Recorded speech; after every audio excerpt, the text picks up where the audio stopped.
Hey, how are you? 2 million.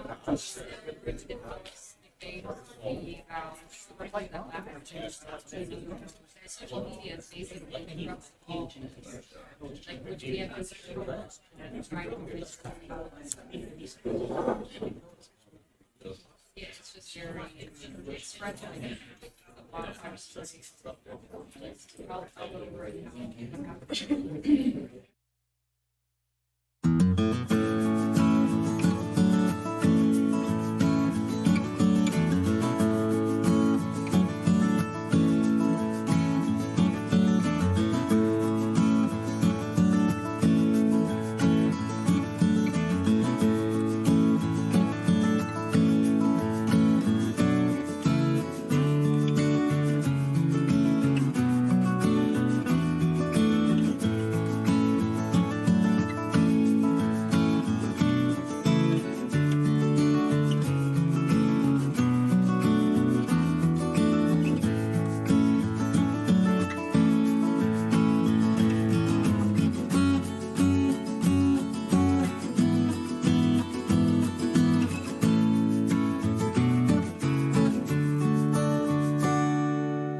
We merged all. Call the meeting to order. First thing is stand and do the pledge of allegiance. I pledge allegiance to the flag of the United States of America and to the republic for which it stands, one nation under God, indivisible, with liberty and justice for all.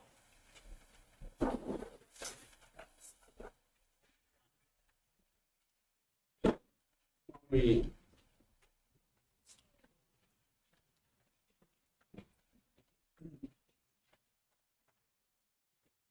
There's more chairs over here.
Well, thank everybody for coming. We already did the pledge of allegiance.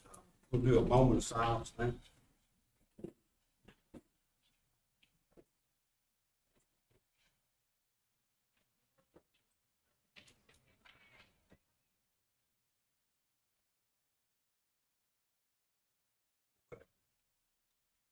Need approval on the agenda. We got do some switching around. Number 11, Michael Garrison, resolution honoring law enforcement. It's going to be moved to number 4 right after public comment. We'll also need a closed session for legal for Madison County versus Typewriter, 19 CVD. It's a 51 update for personnel. Chairman, I move that we approve the amended agenda. Second. All in favor? Approval of May 3rd. Approval of May 3rd, 2021 special minutes, May 11th, 2021 special minutes, May 11th, 2021 regular minutes, May 27th, 2021 special minutes. Mr. Chair, haven't had the opportunity to review all 4 sets of those minutes. I will move that they be approved as submitted to us. Second. Favor? All right. We will move to public comment, and first on the list is Chad Nesbitt. Good evening, Chad.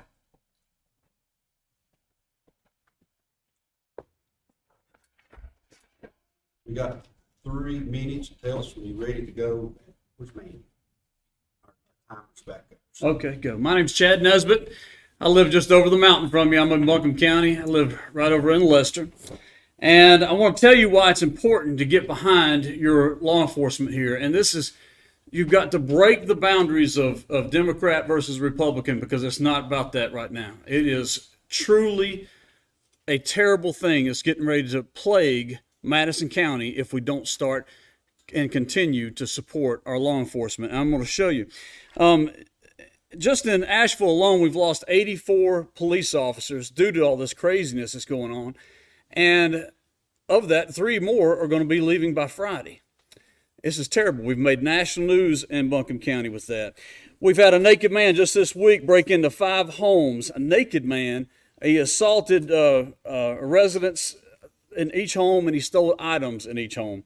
The downtown businesses are now having to fend off crazy drug-dependent people in their own stores now. And these are people who supported such things like defunding the police, but now they are having to fend for themselves because there's no police to come help them. It's epidemic proportions. Tunnel Road, there's an average of 15 assaults, according to the Asheville Police website, their P2 website. 15 assaults and other things like larceny and drug use that they get arrested people on every day. They have 2 officers that have to stay out on Tunnel Road from the tunnel all the way to the veterans' quarters. That's how bad it is. We're talking a span of about 3 miles. It is unbelievable. And Walmart is constantly getting robbed and so forth. Real quick, I'm going to show you. In Henderson County, for instance, they're showing, they've got up here, they're literally spray painting the roads in Henderson County. And they're saying cops are pigs, kill them. That's what they wrote just yesterday in Henderson County. And it goes on and on. Kill them all, talking about police officers.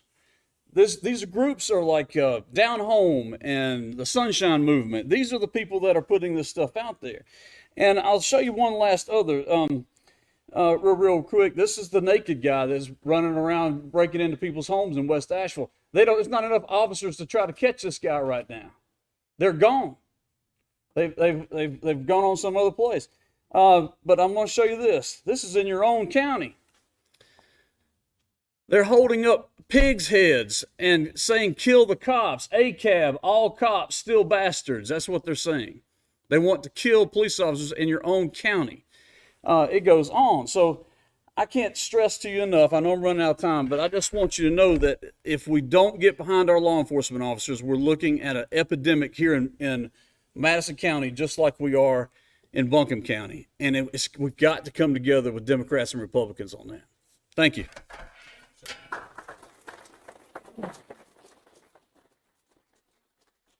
Next is Rick Toast.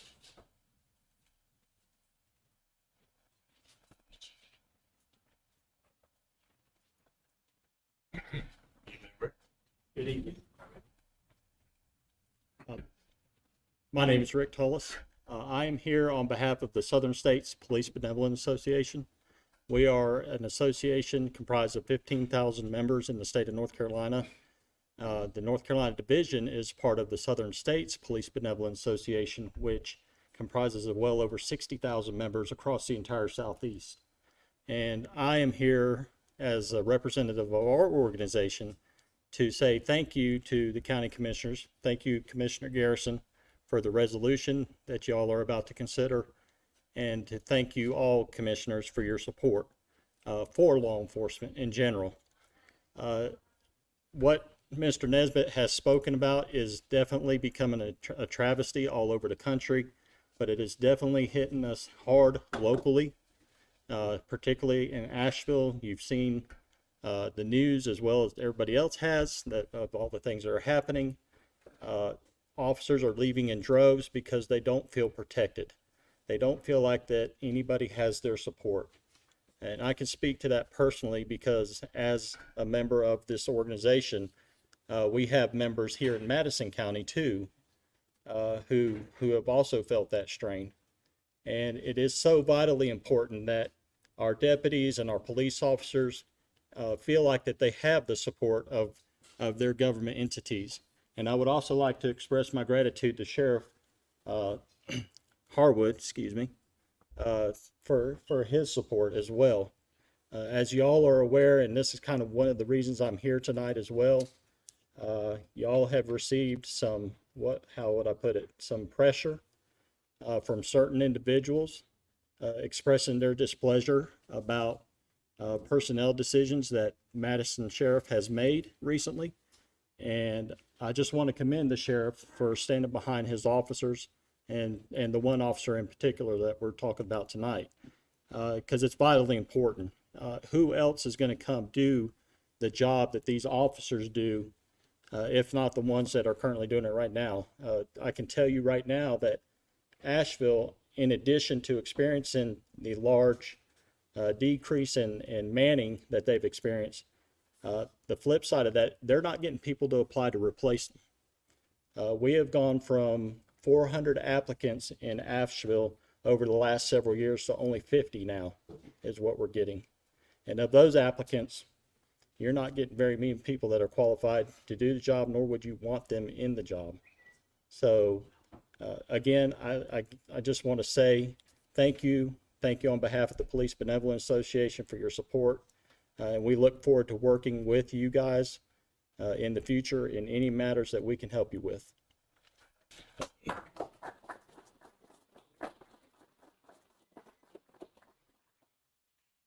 Next, Randall Lance.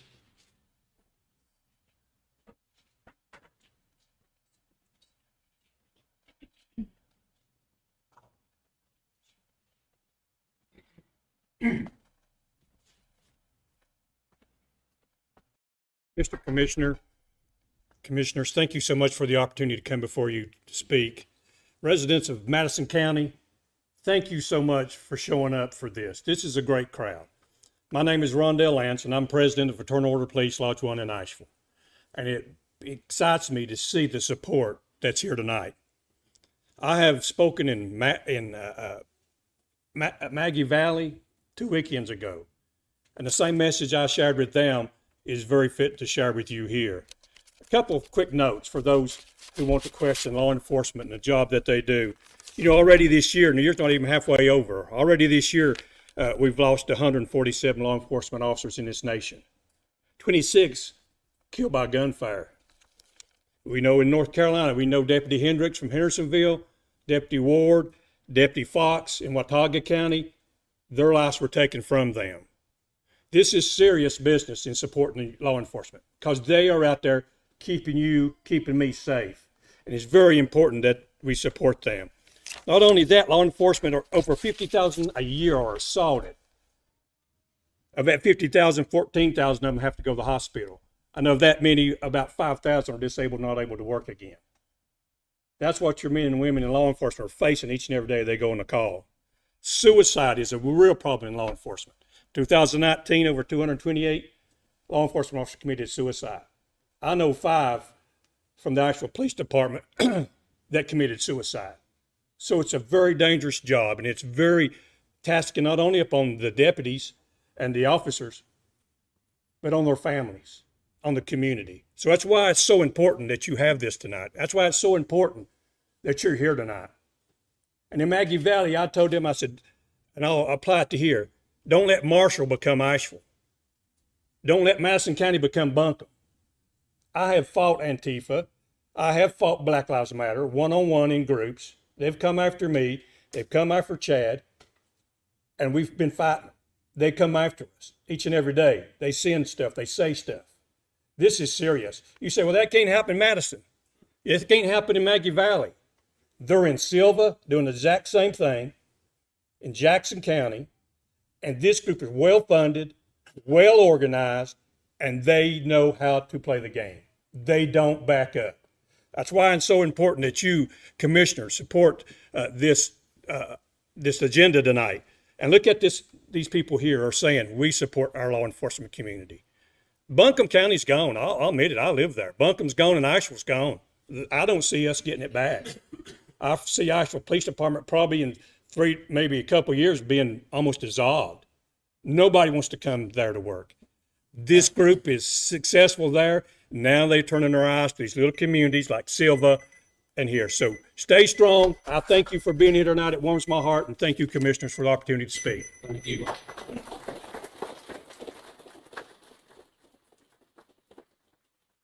Next is Brian Coates.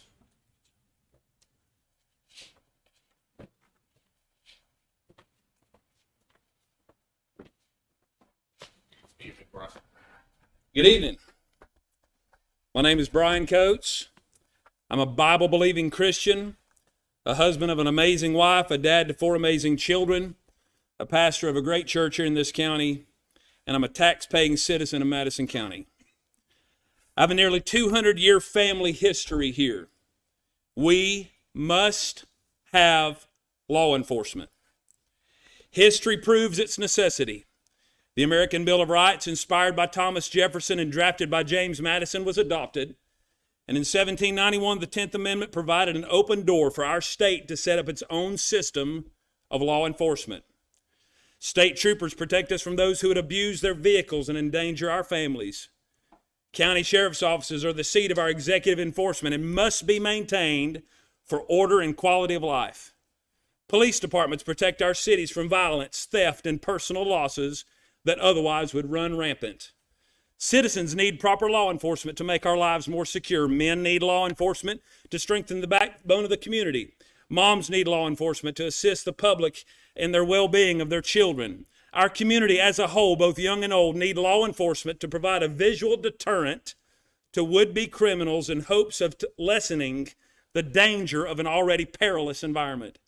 Our founding fathers were aware of the need for law enforcement. This is why we have the executive branches of our government on every level. Without law enforcement, and plenty of it, we will have nothing but pieces of paper that are argued about, voted on, and stored in a filing cabinet or on a digital cloud somewhere. Without proper law enforcement, citizens will certainly not choose automatically to obey the law. And without consequence, people will break the law and chaos will rule. The absence of law enforcement opens up a deluge of danger, peril, evil, and sin. And God's word says that when sin is finished, it bringeth forth death. Being pro-police is being pro-police is the same as being pro-safety, pro-peace, pro-community, and pro-life. Our system of law enforcement goes all the way back to the Garden of Eden in God's holy scriptures. In the book of Genesis, God told Adam and Eve not to eat of the fruit of the tree of the knowledge of good and evil. Rather than listening to God, they listened to the serpent and broke God's law. God, as the law enforcement officer, showed up questioned them about their infringement, testified to their guilt, and gave them a sentence.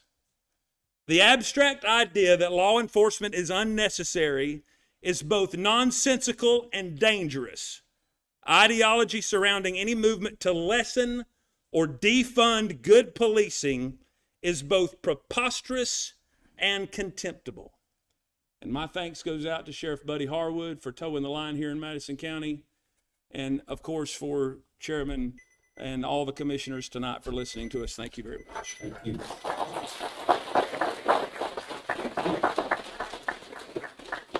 All right, next on the agenda, we're gonna have, Michael's gonna read in the resolution honoring law enforcement. Thank you, Mr. Chairman. The resolution conveying public support and gratitude for our local county's law enforcement agencies. Whereas the brave men and women of our local law enforcement agencies continually and unfailingly serve the greater Madison County communities against criminals who seek to commit acts of violence, theft, and wrongdoing on our innocent residents. Whereas these brave and courageous men and women ensure the safety of our children, elderly, families, and guests by willingly confronting on a daily basis dangerous circumstances and potential threats of physical harm or personal harm, serious bodily injury, or even death. Whereas these local heroes, law enforcement officers, continue to faithfully, without prejudice, execute the duties of their office during unprecedented social turmoil, political conflict, and national civil unrest. Whereas these men and women routinely and readily respond to uncertain encounters that are often rapidly evolving situations that require split-second decisions, split-second potentially life and death decisions that are reviewed and meticulously scrutinized from the comfort, safety, and convenience of administrative offices, public media outlets, and living room couches. Whereas progressive leftist political movements and special interest groups seek to otherwise demoralize, deject, defund, and impede our law enforcement officers from making difficult and instantaneous decisions, which has resulted in officers being less likely to intervene in dangerous situations and decrease proactive patrols within the communities they are entrusted to preserve, protect, and serve. Whereas this concentrated effort to undermine the necessity and the effectiveness of law and order suppresses the pursuit of equitable justice and increases acts of violent crime. Whereas these efforts are currently resulting in the mass exodus of quality, professional law enforcement officers from their chosen occupation and the limited interest of qualified potential future applicants, both of which we have witnessed in nearby communities where there is a demonstrated lack of political, community, and administrative support. Whereas the disparagement of these men and women and the espousal of hateful rhetoric against them decreases their physical safety and intensifies the likelihood of antagonistic and escalated violence against them during hostile and confrontational situations.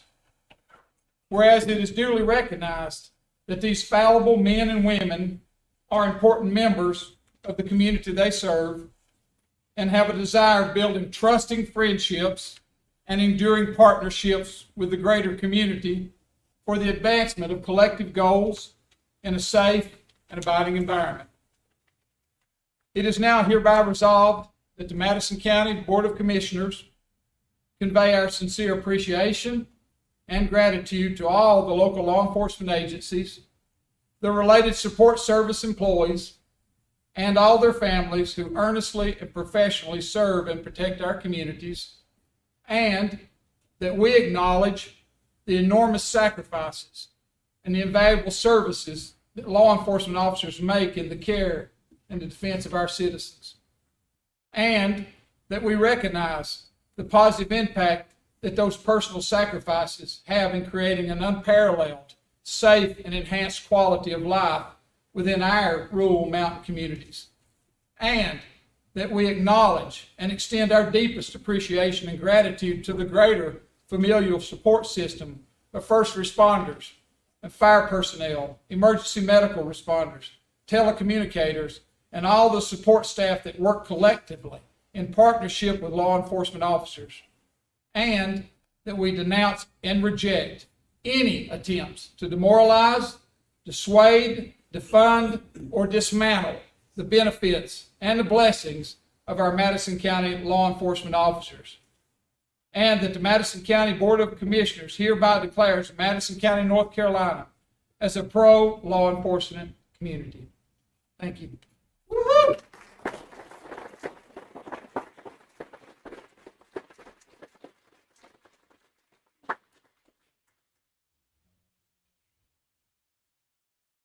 Mr. Chair, I second the resolution.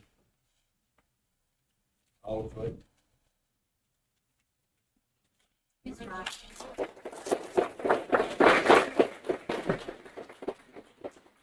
Thank you for your support today. I don't know how many people would, do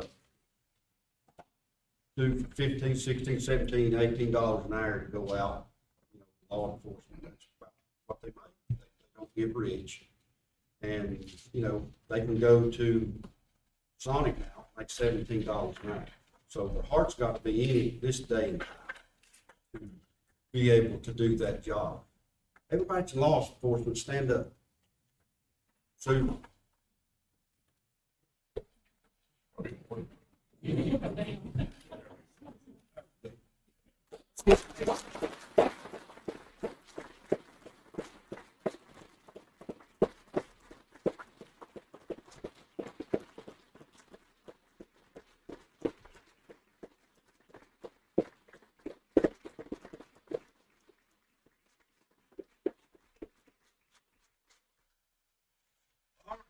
Next item on the agenda is Jim Barnhart, U.S. Forest Service, Appalachian District.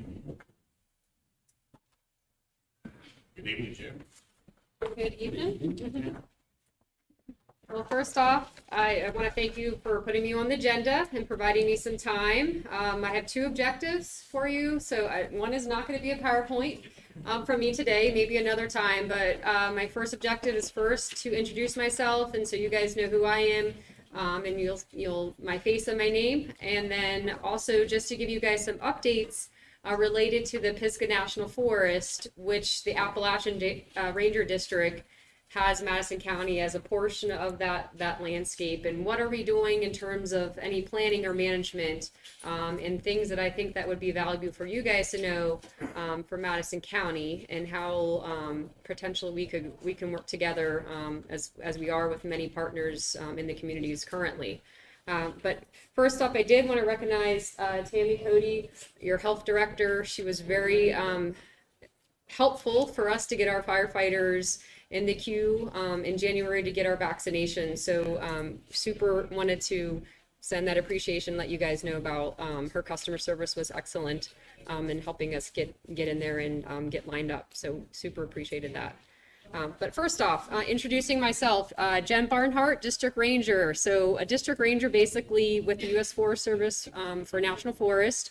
I'm a land manager that helps plans and manages with my specialists and my staff, and it ultimately makes decisions on what happens on the landscape within that district of the Appalachian District. Forest Service, we're multi-use, so we are looking at timber, we're looking at fire, wildlife, recreation, all the different resources and how they are integrated. But the key thing is we are active land managers, and so a lot of folks think of Park Service versus Forest Service. We are conservation, not preservation. We actively are harvesting and timber harvesting and actively prescribe burning and all those types of things. So it's a working forest, and that's our mission and our goal with the land management we have, which is part of Madison County, your community, having the Pisgah National Forest in your backyards. So where I came from, I was a district ranger previously for the Forest Service up north in New Hampshire and Maine for about 4 years, but I've spent my entire career with the Forest Service in the Southeast. So this was for getting me back down to the southern region. So I'm really excited to be here, and we'll be here for a long time. We've had a fair amount of turnover in the district rangers in the past that have only stayed for a few years. So this is the face and the name that you will see in terms of land manager. So if you guys have any issues or concerns, please do come to me. We're happy to help and get answers related to that. I am originally from Pennsylvania, so technically I'm a Yankee, so hopefully you accept me. But I was only about a half hour from the Mason-Dixon line growing up, and I went to school at Virginia Tech, so my bachelor's is from Virginia Tech. But either way, and before that I worked in Louisiana, I worked in South Carolina, close to Clemson in the mountain areas, so only a few hours from right here in North Carolina. So The only thing that matters is Steelers or Eagles and Penguins or Flyers. Which answer? I am actually Carlisle Redskins because I grew up in Carlisle, Pennsylvania, and they had a training camp there. Yeah, very diplomatic answer. So I am neither. Whoa, whoa. And my husband's is from Buffalo, so we actually root for Buffalo Sabres for the hockey team. So sorry You there. didn't root much this year, did you? Hey, I know, but Bills did well. They're doing well. But anyways, regardless, so the other updates that I think that would be pertinent for you guys to know about, we do have a new forest supervisor that oversees the entire national forest in North Carolina. That was announced in December, James Malonis. So he is my boss, and he's out of the Asheville office and oversees obviously the Nantahala, the Pisgah, the Croatan, and the Ori. So the National Forest of North Carolina goes all the way all across the mountain western North Carolina to the coast of the Croatan and the Piedmont. So pretty vast area. But yeah, James Malonis, again, he would be the person that would be above me. And why I'm saying that is previously folks would have came here when I wasn't here yet, but with our forest plan revision for the Nantahala and the Pisgah, that's been going on for about probably 5 years. And we're getting to a point where we're hoping to have a finalization of that forest plan and then looking to implement it. So basically, right now, the comment period on the draft plan has closed closed midsummer last summer. They received thousands and thousands of comments. So basically they're processing all the comments. It's our responsibility to review them all, our specialists of the team on the planning, and respond to all the concerns and comments we receive from any public or partner groups, entities that wanted to comment on any of the things we're looking to put in our plan. And so that's mostly what time's been focused on. Now we are on track to release a final plan and a final environmental impact statement this fall. And then once we release that final, there's 5 months for folks to object to our plan. Basically, it's charting out the course of what the direction of the Nantahala and the Pisgah will be focused on, and projects and prioritization moving forward with the landscape. So there is a chance for folks to review that when that comes out, and then technically once we get through the objection period and James can sign that, probably we can start implementing part of it in early of 2022. Of course, I can come back and make you guys aware of when that happens, but one of our key projects that we're working on that we will implement is the Pisgah Restoration Initiative, and that is looking at landscape scale of the entire Pisgah National Forest, so the Appalachian District, the Pisgah District, which is the very busy section closer to Asheville, and Grandfather is another very to the east. So those 3 districts we're looking at really focusing on our efforts, particularly around 4 areas. And this is what's key that you guys are probably interested in, because Silver Mine wildfire would have occurred in 2016. So this is some of the stuff that we're working on in terms of planning and strategizing and prioritizing our areas so that we can eventually reduce fuels, but also create fire adapted ecosystems. So in time, we will continue to reduce that risk to our communities. One of the other key things that we'd be looking at, and we have many partners that have signed on to this collaboration for this landscape restoration project. We're still waiting in the wings for the final funding to come through, hopefully in the president's budget. So we'll know for sure we're hoping to get 1.2 million to implement this large plan over the next 10 years. And again, it's going to be targeting the fire arena, but we'll be looking at communities that have community protection plans. That's something that North Carolina Forest Service works with the communities, but that'll be something important, especially the communities that are around areas that would be intersecting to have high fire danger. So just wanted to put that on your radar. And again, I'll come back at something later time. I can do a PowerPoint when we actually get more meet together. We're still in planning stages, and we love to present to those areas that we were focusing on that would be specific to Madison County. But definitely Hot Springs in that Rich Mountain area is one of our big areas that we've been focusing on because, again, we've had the Silver Mine fire in the past. Doesn't mean it's not going to come back around again. So we are prepping and preparing for that. Now, the third thing that you guys may have heard a lot about would be Max Patch. So that would be the other area that I would like to give you an update on terms of where the Forest Service is on that and how we're trying to manage and move things forward with it. It's a complicated area just because of the management of Max Patch. So just for awareness sake, Max Patch is actually technically partially on the Cherokee National Forest in Tennessee. Only a small portion of it, such as the parking lot, and then depending as you're going down the bald onto the AT, you're in Tennessee. And then, but the bald on top and the user created trails and all the high use is mostly on the Pisgah side, on my side of the district. So we've had a lot of issues and concerns of high use and had things in the works in terms of getting restrictions put on that area to help curtail some of those issues related to, for instance, camping, the various animals that are up there. The overnight camping, I think, is one of our key areas. All the user created trails that have been woven all across the top of the bald, looking at fires, restricting that, but nothing's final yet. We'll come back when something's final, and I'm sure it'll be in the newspapers once actually gets finalized. But of course, bureaucracy in the federal government, we have a whole process and has to go through regional office and then eventually comes back. And can't say that anything's definitive until I definitely see that. But that's probably the biggest focus we've been working on. And my predecessor had that in the works too, in terms of trying to get that. That would be for a 2-year period. And then we'd actually have to do an entire environmental assessment to get it to be permanent. But we can at least monitor and see what improvements have been made related to that area. So last year in particular, though, with COVID, the biggest phenomenon that really has impacted us that we don't have control over is social media. So after the drone video, if you had seen that would have been at the end of September of all the tent camping on top. And so once I got that, my inbox filled up and phone calls. And so the next weekend I went out and was there that Saturday and started just trying to observe who's coming out.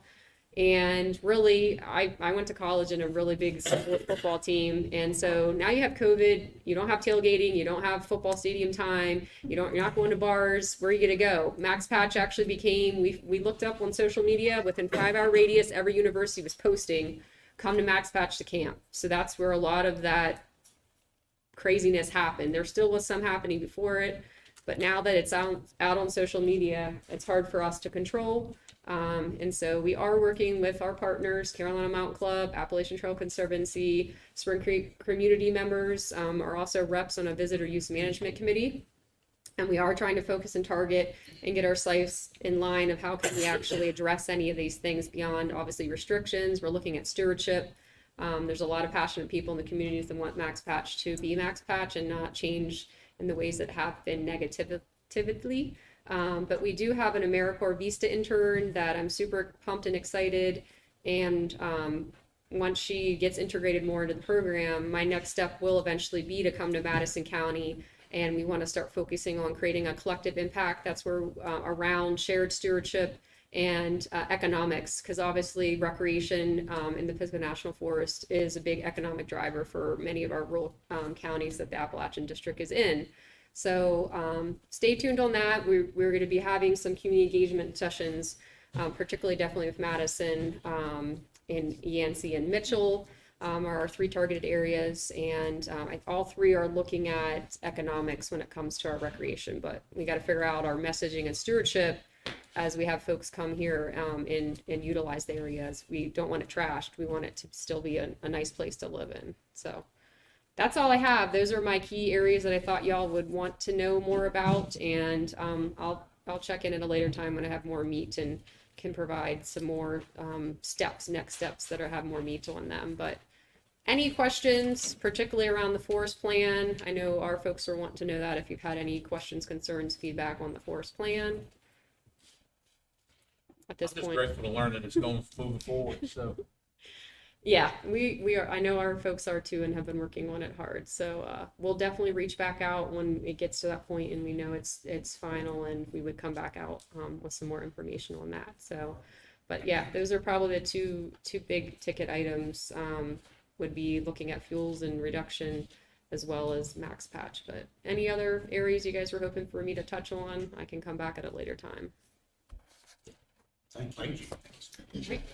All right, thank you. And again, if you have any questions or anything revolving the Appalachian District or the Pisgah, I know Mark's got my contact information.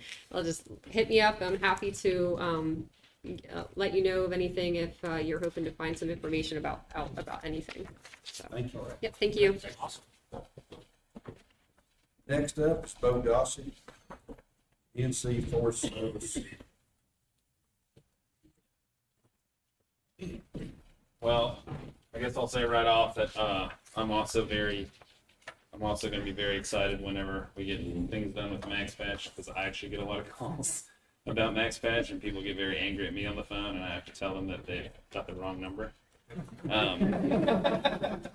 So You just give a Jen's number then? And one time, I don't know if you guys know Jeremy Graves, the assistant ranger, but one time, yeah, Jeremy, this one guy called and Jeremy kind of let him go on for about 15 minutes before we told him that it was, he was like, actually, yeah, that's not us.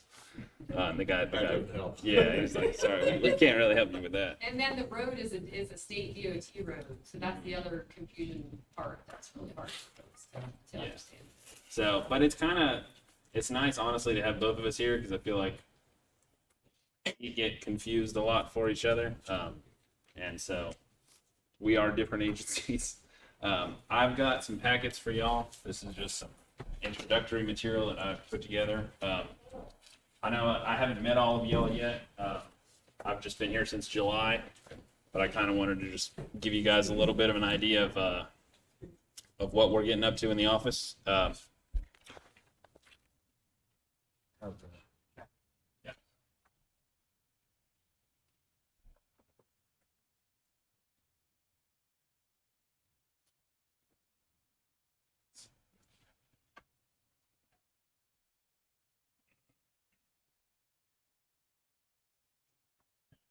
Guess it wouldn't be a meeting without some technical difficulties.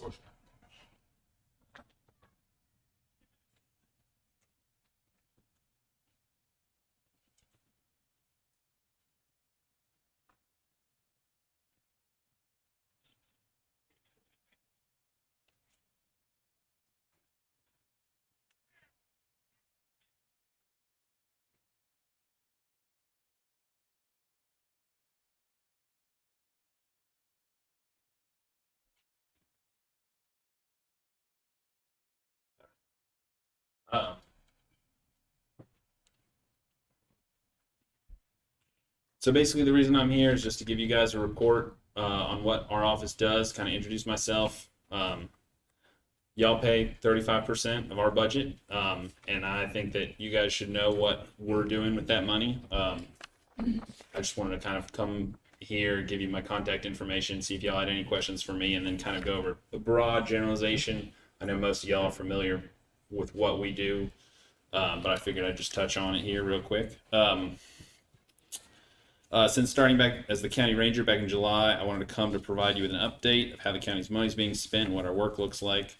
In the interest of time, I'd like to keep this presentation pretty short and just hit the highlights.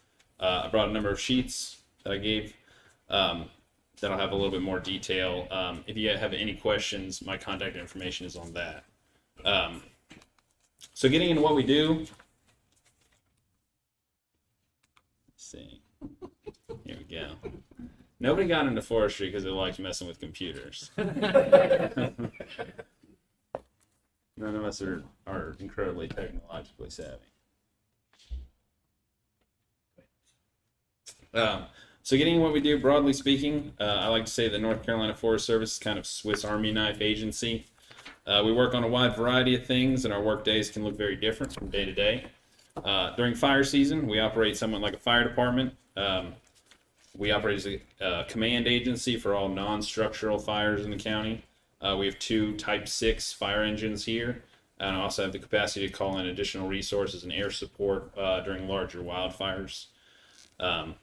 Worth mentioning that Jen and I, like they operate on national forests and we operate on private lands, and we'll cooperate kind of in the middle there.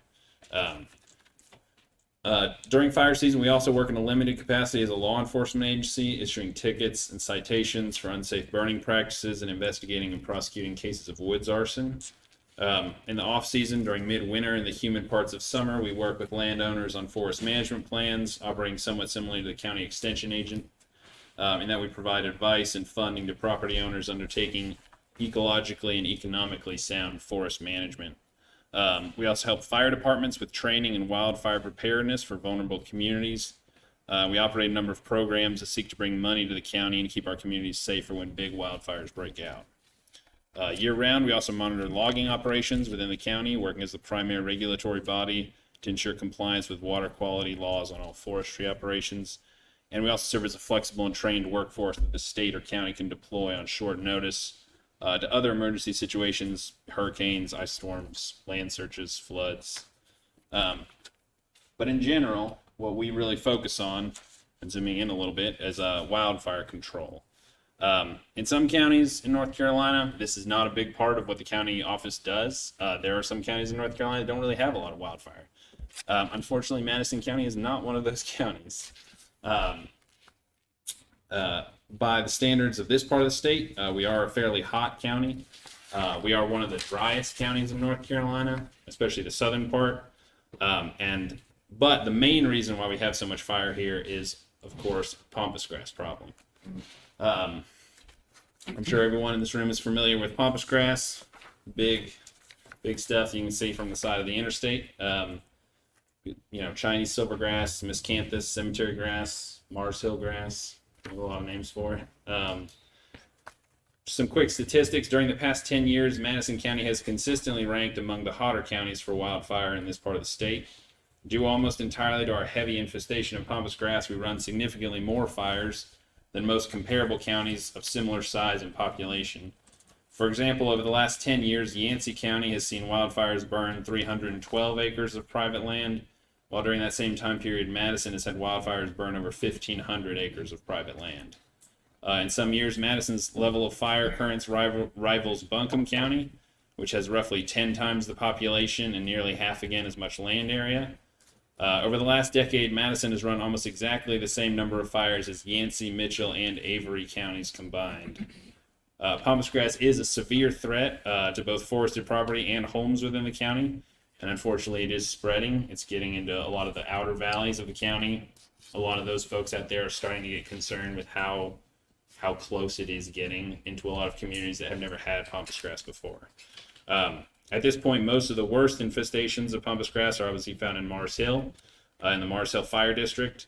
And the Mars Hill Fire District runs somewhere around 80% of the wildfires in Madison County. In most years, Mars Hill runs more wildfires than most counties in this area. For context, I bring along some media.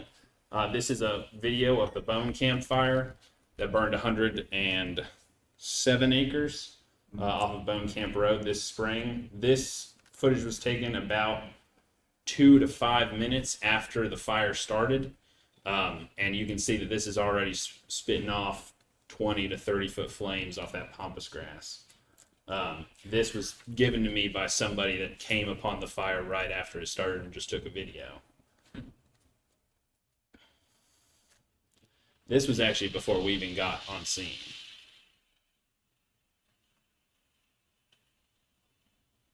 And all of that is growing up in pampas grass again this year, and it'll be newly flammable by October.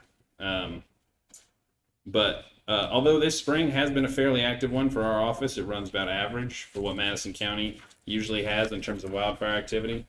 We've burned over 200 acres in Madison County this year. Past county rangers, though, the Assistant Ranger Jeremy Graves, along with our longtime smoke chasers, Slab and Roxanne Fowler, even though technically Roxanne is not the smoke chaser, Madison's very unique in that way.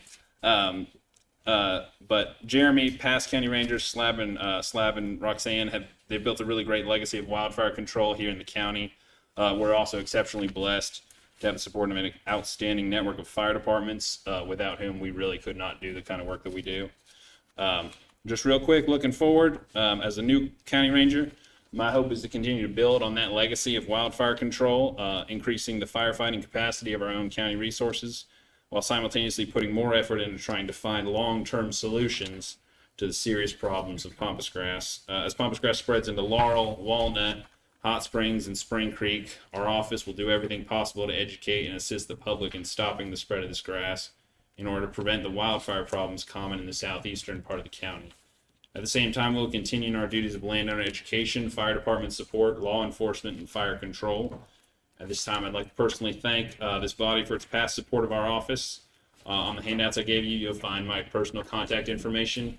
There's also a report that I wrote in there specifically about pampas grass in Madison County and the problems of it. That's not a public document. It does not reflect the Forest Service. That's just something that I wrote for this meeting. That's your personal opinion. Yeah, that's my personal opinion. So, yeah, but if you guys have any questions or if there's anything I can do for y'all, please don't hesitate to ask. We've got a new office over on 2570, right across from Bonnie and Clyde's, and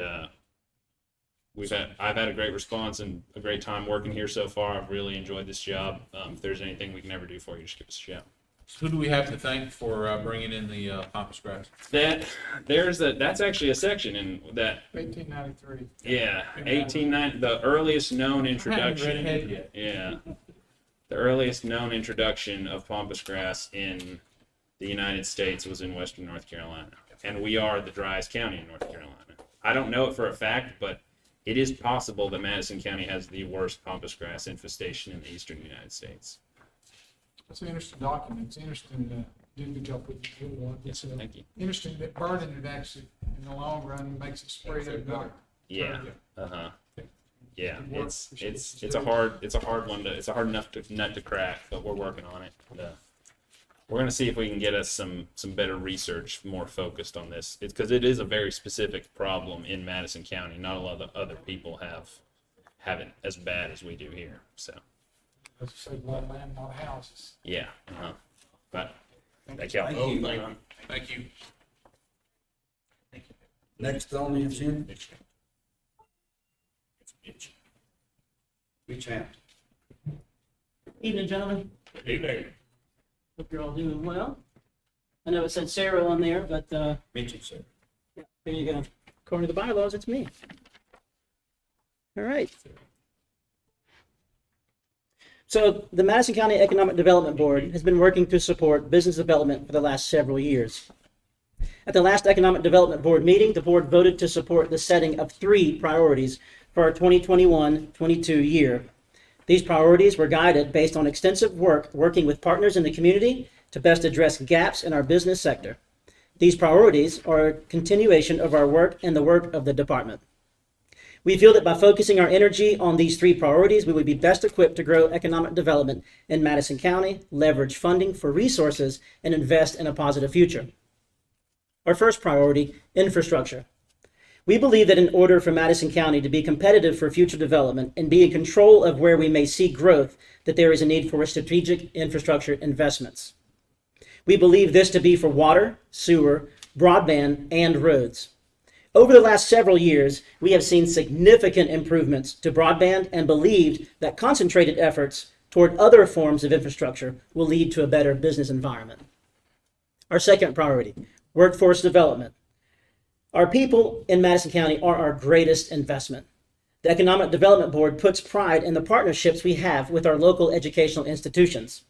Through programs at our K-12 schools, AB Tech, and Mars Hill University, we are able to grow talent in an agile way from within our community. For this work, we seek to identify talent that we have, work to develop programs that lead to quality employment, and continuously seek resources that help evaluate people in Madison County. Our third priority, site development and industry recruitment. Madison County, as we all know, has very unique challenges for this. That means we have to think creatively and strategically for where to plan for growth. Currently, Madison County has limited areas where businesses are able to locate, and the lack of inventory leads to disappointing results. There are many assets in Madison County, and interest to locate here is consistent, but without places ready for business, they are difficult to recruit. Places for business to locate lead to jobs for further investment. As part of this priority, we also will work on creating materials and partnerships that will help bring desirable businesses to our county. As a step toward our third priority, the Economic Development Board would like to work towards a site development program. This pilot project would work with a consultant group to help Madison County make decisions about what sites it should be working to develop. This project will gather data, evaluate, and rank these sites. The Economic Development Board's vision is to work with the county to identify 4 sites and ask the consultant group to identify 4 additional sites.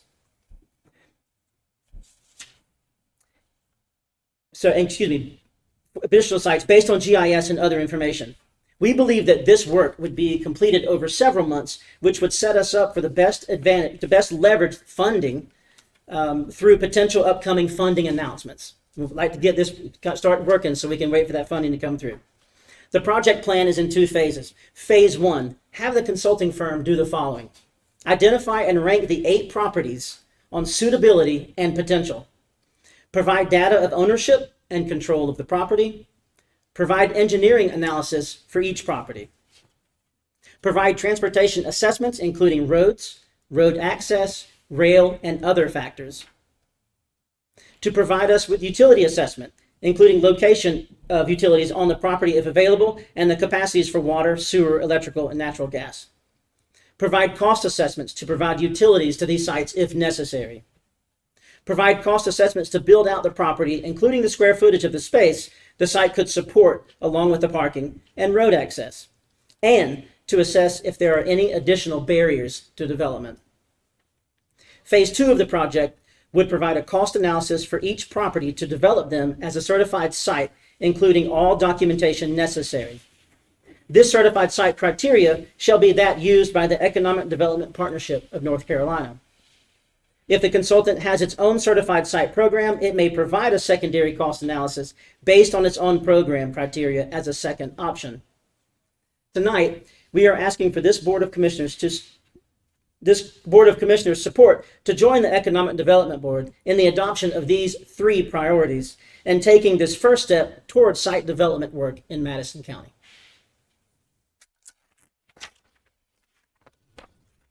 Any questions? Priorities and planning, appreciate your leadership. Yes, sir. Especially identifying some particular properties to move forward with planning and development, some allocating financial resources to acquire,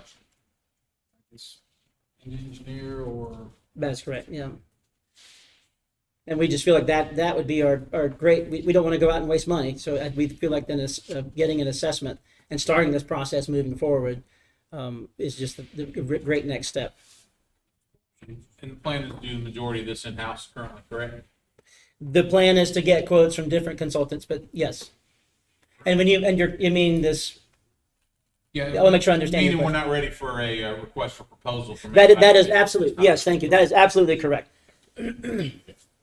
We really want to do our research, and there's been the prior staff for the economic development and our interim staff. They've both been working and getting different types of quotes. So there's such a broad range, which is why we didn't bring anything with us tonight for that. We do plan on proposing something later, but we really need to finalize a few things before we get a good price on that. So what you're really asking is for us to endorse your agenda. That is exactly right. I mean, we are an advisory board. We are voted on this board by you. And so we would like to make sure that we're moving forward in the right direction and not spinning our wheels and spending time on something that this Board of Commissioners may not be interested in. I think your plan makes sense. I think it makes good linear sense too. Thank you for the presentation. Absolutely. Welcome. Well, I don't think we officially need a motion, but I don't think we do, but do we, Donnie? I serve on this board, so I'm kind of up to speed with what's going on. At this point, I I think you can vote to endorse their plan. Well, I would make a motion then that this Board of County Commissioners endorse the plan presented by the Economic Development Board this evening. Second. All in favor? Thank you. Thank you, gentlemen. Thank you, Sarah. Thank everyone involved. Well done. Next up, is Winter Craig, Veteran Service Officer. Good evening, everyone. Good evening. Well, thank you for having me. And for those I haven't met, I'm Edwina Craig and your Veteran Services Officer. So, You might need to speak up a little bit because that's what goes out on the internet and, yeah. Okay. It won't hear you otherwise. I want them to hear you. I've never been, always be told to calm down.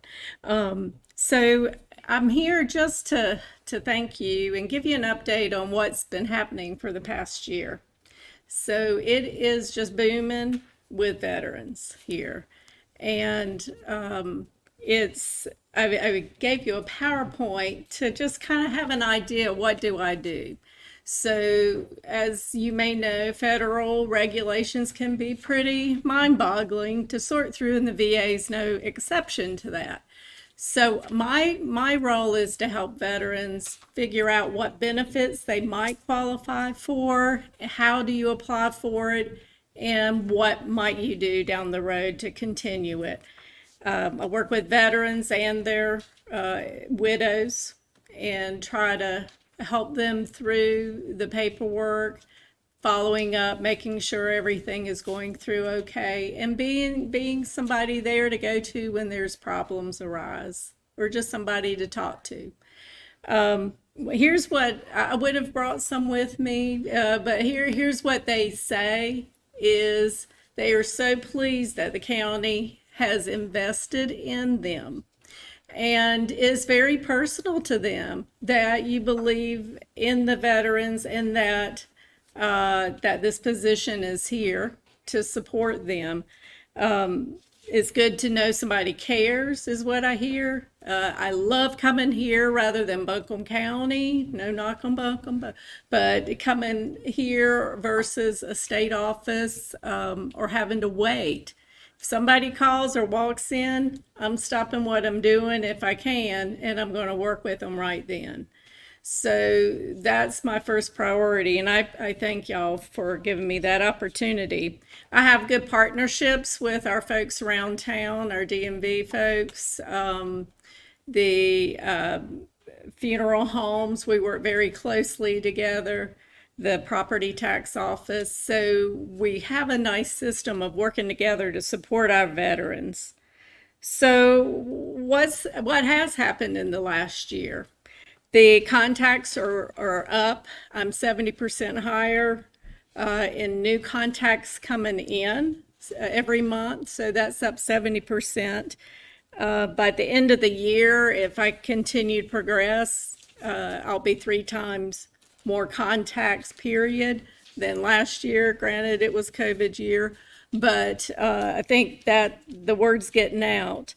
Claims are happening. So that's what I help veterans mostly with, is how to do the paperwork to file claims. And claims equal awards for a veteran. It changes lives. So you may have a veteran who's in their 80s and never knew they could qualify for a single thing. And they might be able to qualify now for support of maybe even $3,000 a month. And you talk about changing somebody's life and giving them the support they need to stay at home. So it can be anywhere from $100 to more than $3,000 a month. And what has that equaled? For us, in 2020, I had 9 veterans awarded. Now the claims take a long time. I've got 30 pending. And those 9 folks equaled over $220,000 for them. And that's going to be ongoing payments that they have. For this year already to date, I have around $234,000 coming in.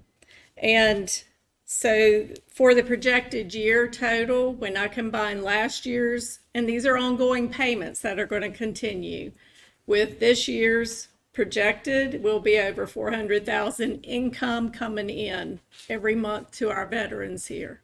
You talk about making a difference in people's lives. And that includes widows as well that may qualify for their benefits.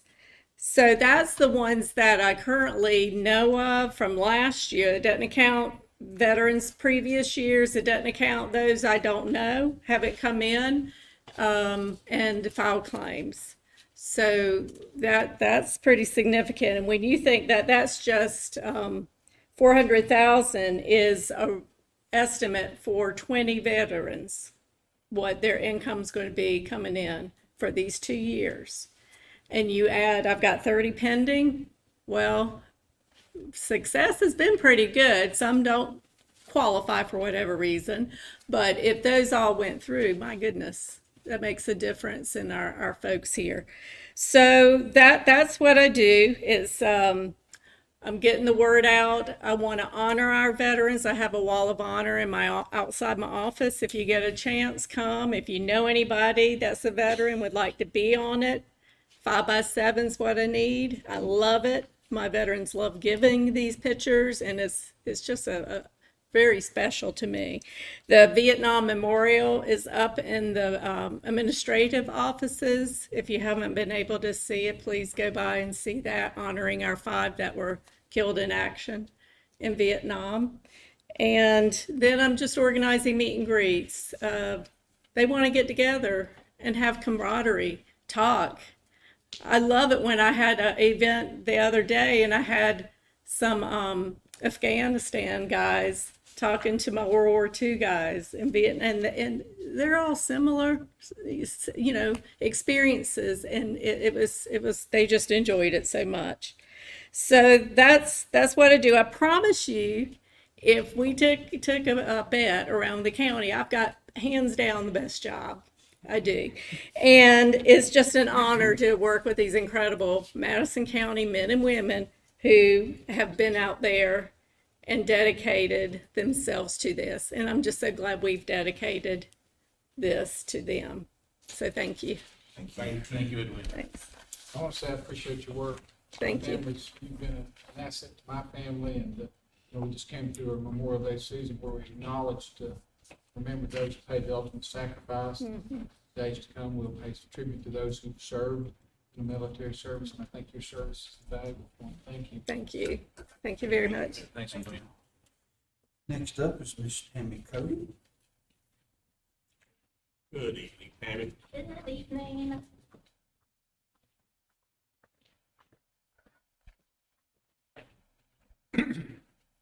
So, first off tonight, I'm going to share with you our 2020 State of the County Health Report. This is a report that you get in one format or the other every year. And so this year is the SOCH. The SOCH provides an update on the progress that we've made addressing our health priorities. It also highlights new and emerging issues and initiatives. And our priorities were based off of our community health assessment. Those are physical activity and nutrition, substance use, and mental health. And so we have numerous programs that we are providing to address those, including our Walk with Ease program, Cooking Matters, Triple P for parenting support, and our medication-assisted treatment program that we provide at the health department. We continue to make a lot of progress on all of these, and I want to call out and acknowledge the hard work that Jody Brazel and Dina Stevens put into this in the entire western part of the state. They're truly the experts and are sought after by many who need some advice on creating these documents. This year we have used an electronic scorecard, and so it allowed us to dig a little deeper into our information. And so we were able to look at how we were doing with physical activity and nutrition, as well as looking at the progress that we have made with the substance use and mental health that we have in our county. I also want to talk a little bit about the monitoring that we are doing for new and emerging issues that are on our radar. They've not been identified as the priority from 2018, but there's something that we are certainly looking at in the county. Those, of course, include COVID-19, and we were looking at illness, death, testing, vaccination, and the business impact that was involved with that. Remote education that caused some challenges for parents balancing work and children being at home. There was an increase in demand for food assistance, an increase in unemployment, an increase in stress and mental health needs, and an increase in substance use last year that we saw in relation to the pandemic. As we look at new initiatives and community changes, we saw telehealth made available in our schools and in jail. We had a program, Medications for Kids. We had a new EMS provider, county manager vacancy last year. Western North Carolina COVID regional communication campaign, expansion of internet and public hotspots, mental health first aid grant application that was submitted, the Madison Friendship Fund that was established, and I'd like to call out Anna Tuzzi and all the work that she put into keeping that going for us. Food assistance programs that were created through the co-op. And then there was a section that's identified of the COVID-19 response. There's been a lot going on, that's for sure.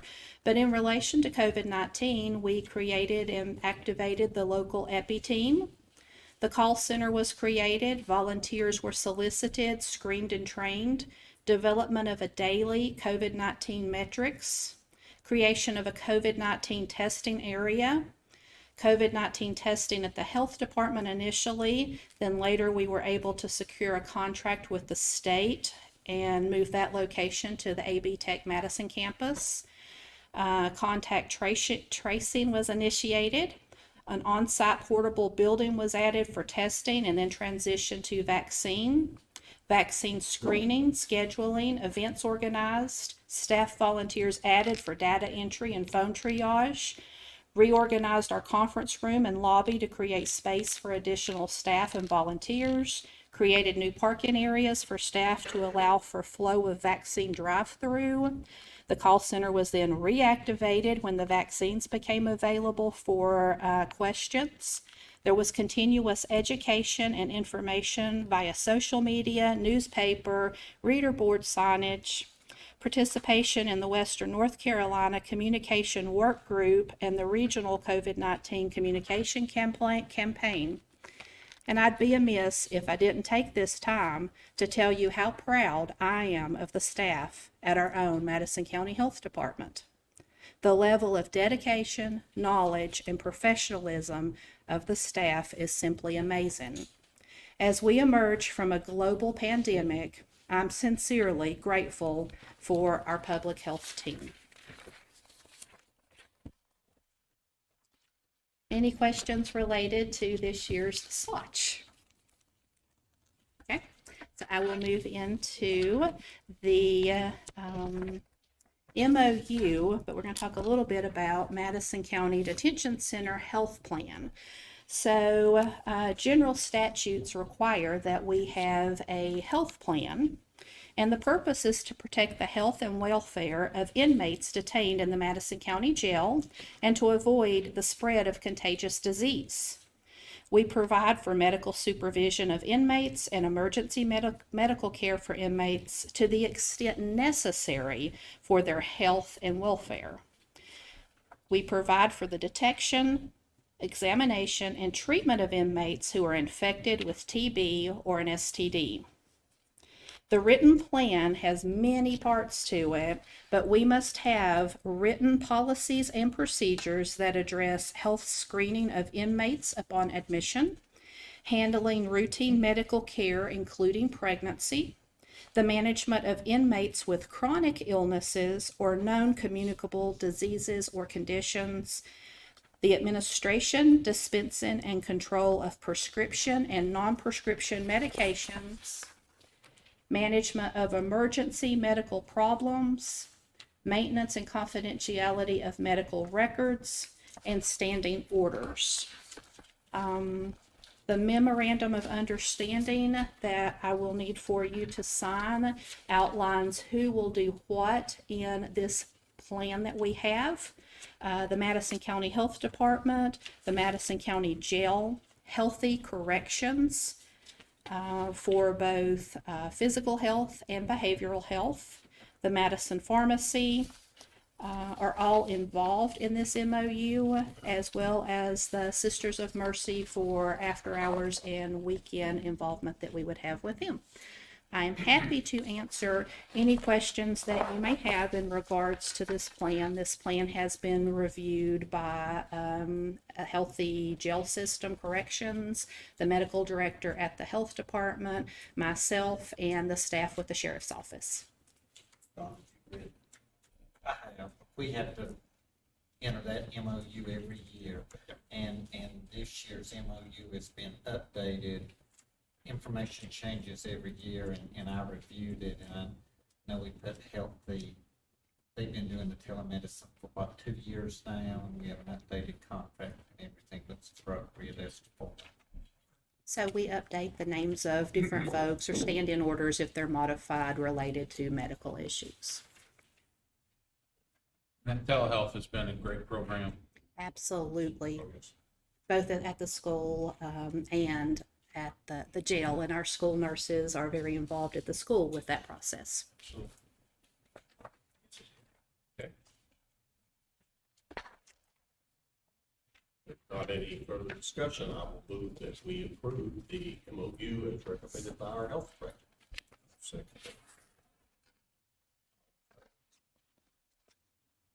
Okay. Thank you, Tammy. Thank you, Tammy. Thanks to your staff as well. Thank you. Next up, Ms. Carrie Ledford.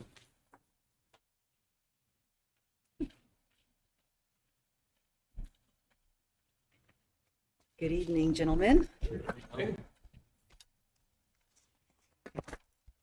So before you find for your approval, item A, which is budget amendment number 13. This amendment records the additional funds received for your transportation department for grants for the COVID-19 crisis response. These operate on a reimbursement basis. You'll see that this amendment amends for FY21 the salary allocation for your GIS mapper listed under the land records on your report. Also, an adjustment to the Soil and Water Conservation Department for the payout for an employee who is leaving the position at the end of this year. In addition to that is the adjustment for the expenses for an intern for this department. That amount will be 100% reimbursed to the county by the Soil and Water Conservation District. For your approval is the addition of funds for building maintenance line for the cooperative extension, this building, for the purchase of an air conditioning system. The quote is within your packet for your reference. And for the record, because everybody who's in here is pretty comfortable right now. Yeah, but that's just in here. Yeah. If you go in the kitchen and have to have a meeting in there or back in the offices, the system is kaput. So that's what that's for. It's not going to affect this room. So It can't get any colder. that's right. Oh no, this is perfect. Great, I like it. For your approval. For your approval also is the recording of additional revenue generated by the quarter cent sales tax for the month of March in the amount of $35,583.91. And these funds will be distributed to the Board of Education pending your approval. So Carrie, on what are we? There's a line on mine because I've got the electronic version. These guys have paper copies today, but for contingency. But mine, the line is there, but it's blank. Was there? There was no action on contingency account. I just want to make sure there wasn't supposed to be something there. No, sir. So everything balanced. I was just making sure. That's correct. Okay. Yeah, very good. No activity. Thank you. I make a motion to accept. Second. favor? Thank you, gentlemen. Next, item B is May's financial report. On the top of the first page, you'll see that we are 91.74% into this year. We are almost done. On the second page, you'll see that for all funds, we have received 88.4% of our revenues, and our expenses are at 76.85%. That's good. And although we are lower on the revenue side, it is good to remember that there are a few revenue streams that we traditionally get after July, so that will come in later. We're Do at, you feel like they're on target Oh, yes. where they need to be? Oh, yes. We are at 91.74% into this year. Is there any area that concerns you right now? Are you about to close, or any area that you have grave concerns over? No, sir. Are the department heads doing their paperwork correctly, asking for requisitions and purchase orders? Yes, I sent out a notice to maybe remind them not to try to go on a spending spree, so they're all doing very well. So, But they are following the procedure? yes, sir. Yes. Yes.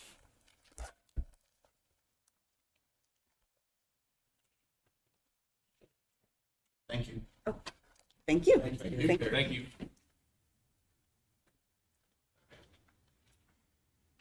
Next on the agenda is Ms. Diana Norton. Good evening, Diane.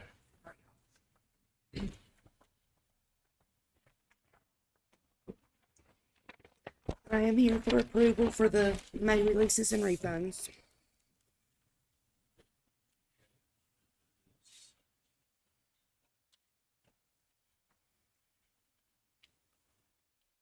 Like off landfill. Yes.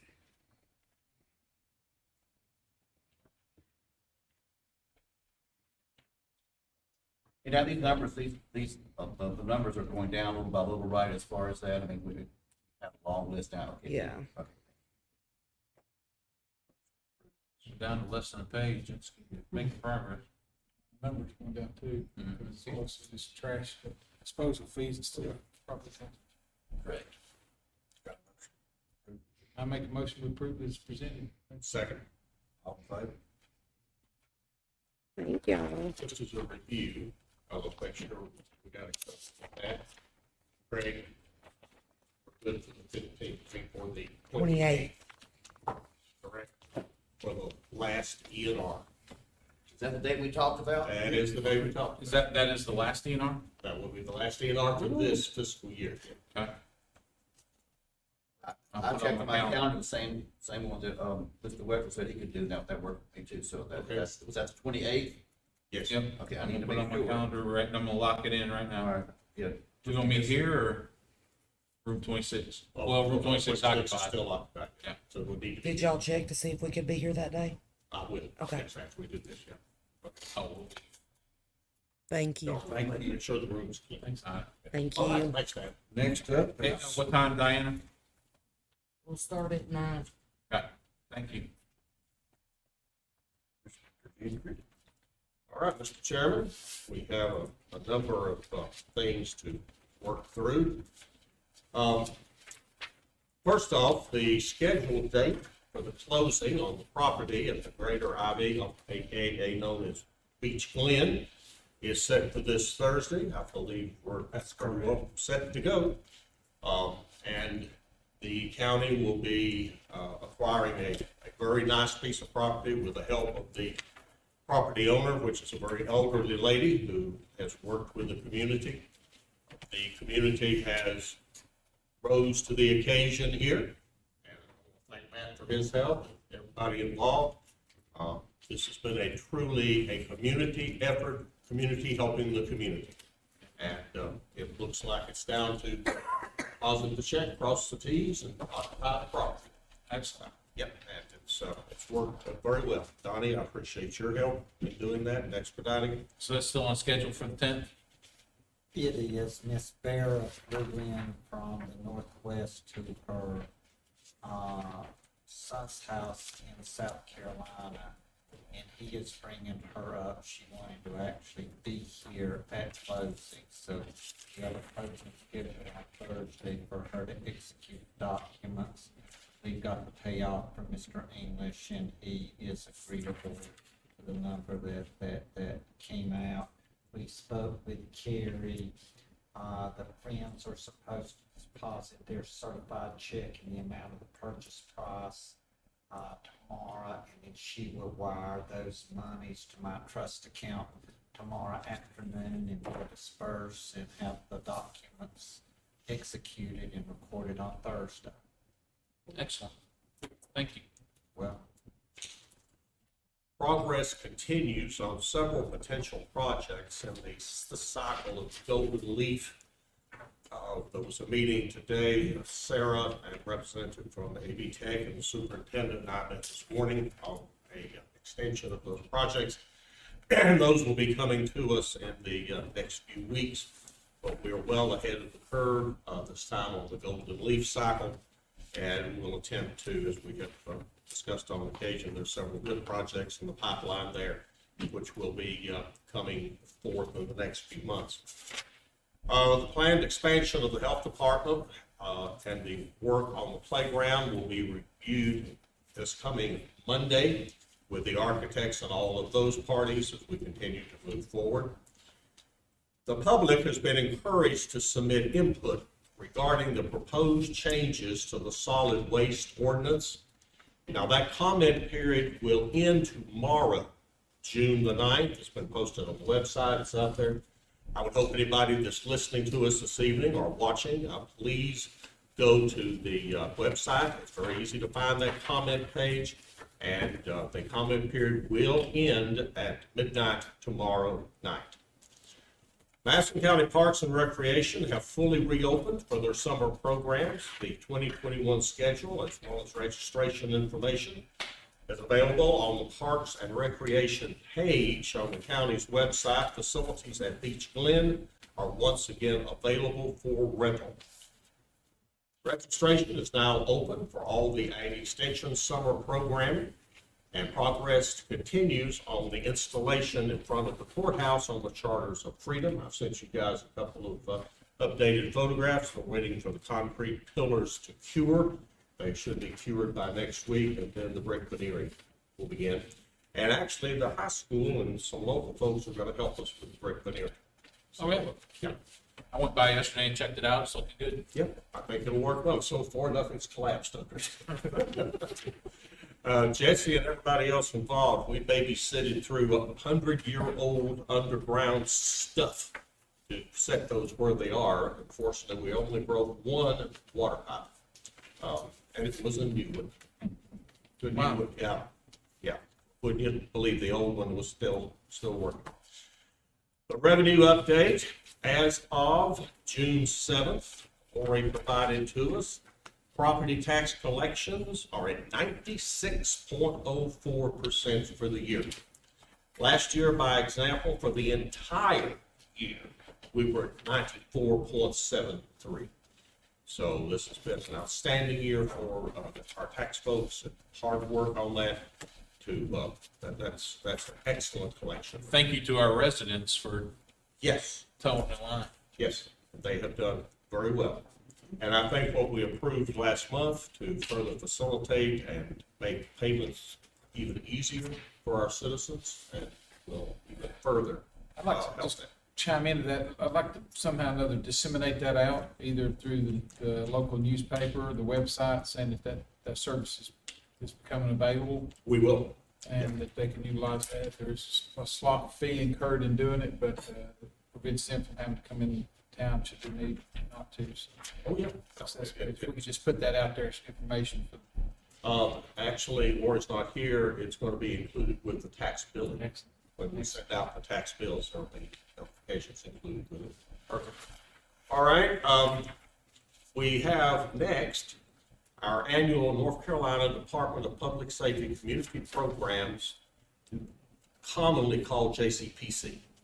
And this is a normal every year that we have to do. This is clearly in the budget. And this involves the different Madison Teen Success and the Kids at Work Challenge Project and the mediation and restorative justice work. And we can see there what the budget is for that. And this does require annual approval. So none of you see any issue with that? Yeah. So I would make a motion that we approve that. Second motion. All in favor? Right. Next, we have the inmate labor contract. We are getting inmates again. And I want to thank Mandy in particular. She's been the liaison who's been working with our folks at Craigie on this. And I think Mandy, if she would chime in, couldn't ask for nicer folks to work with. And they've been exceptionally cooperative. They're looking forward to having these folks come back out and provide good community services for us. And this is the standard arrangement. We will have some additional training and things we will need to do once this has been approved. But Jesse's looking forward to it, and all of us are. This is a real asset to the community. Everybody benefits from this. This is a universally beneficial program. Huge financial support for our county as well as allowing the maintenance folks to concentrate on more pressing issues. And I think it's even good for the inmates themselves. Therapeutic. Yes. We have to have a vote on that? We do. We have to approve the offender labor contract. Motion to approve.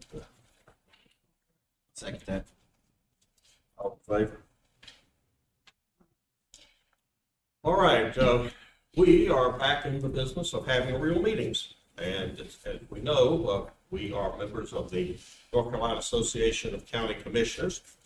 And we need to appoint a voting delegate for the convention, which will be held in New Hanover County on August the 14th.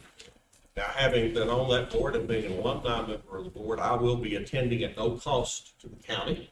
If anyone else would like to attend, I'm more than happy to let them be the voting delegate, but if nobody else plans to attend, I'll be happy to be the voting delegate for the county, and I will be there anyway. Sounds like you're gonna be voting delegate for the county. Well, now, somebody else wants to go. I mean, these are great meetings. You have to go all the way to the coast this time. Next year it comes to Asheville. I don't think my wife would like to spend our wedding anniversary there, so I'll pass this time. Yeah. We take North Charles. Yeah, North, you did a good job.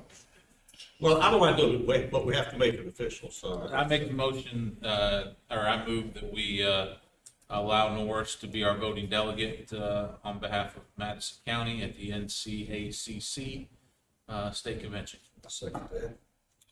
All in favor? All right, we are going through the business this evening.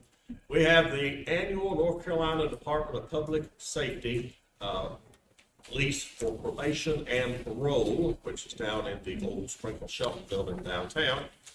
And this again is SOP. We do it every year, and this is a standard document. Not any problem with that. It is fine. It's a lease between government agencies, so you'll note you do not have to advertise or give any notice of that type of lease, and it is proper as to its form. And we would need a motion to allow me as the interim county manager to execute that on behalf of the county. Good motion. Second, don't. All in favor? All right. Now, moving right along, this is, I need to do the budget message, which will go with the draft budget that we have previously approved. So you have it there, and I'm going to read into the record. And this is the annual budget message for this year. This will be posted on the website at the conclusion of tonight's meeting, along with the budget items that we had approved to be set forward previously.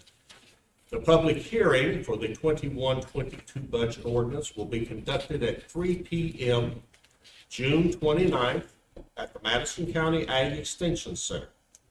A copy of the proposed budget ordinance will be available following this meeting for public inspection at the office of the clerk to the board of Madison County Commissioners at 107 Elizabeth Lane, Marshall, North Carolina. A copy will also be posted on the county website. So now the budget message.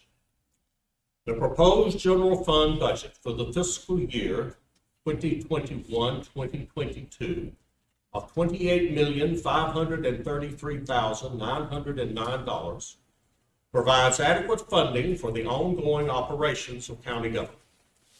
This amount includes funds for critical deferred renovation projects and equipment purchases while maintaining the current health insurance plan for employees and the implementation of county-wide pay plan that we previously approved. Property taxes. The budget represents no increase in the property tax rate at 50 cents per hundred in valuation. Based on the 95% property tax collection rate, current property tax revenues are expected to be $11,871,720.